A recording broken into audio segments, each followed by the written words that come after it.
Kita ba mga Bisaya na atay tawag sa panultihon nga bahalag pobre basta hilas. Karon do na bay balaod aron pugngan ka aron dili magpalabi og gasto ang tubag yes kini gitawag og toothless extravagance para bang waldas las imuhang kwarta panahon nga dunay emerhensya sama atong hitabo sa pandemic sa COVID-19 matanawan sa gobyerno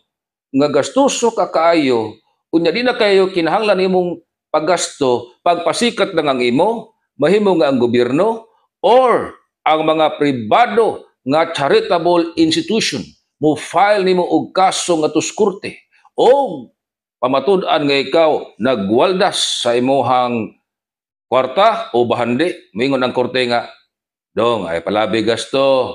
kani aron tas panahon sa emerhensya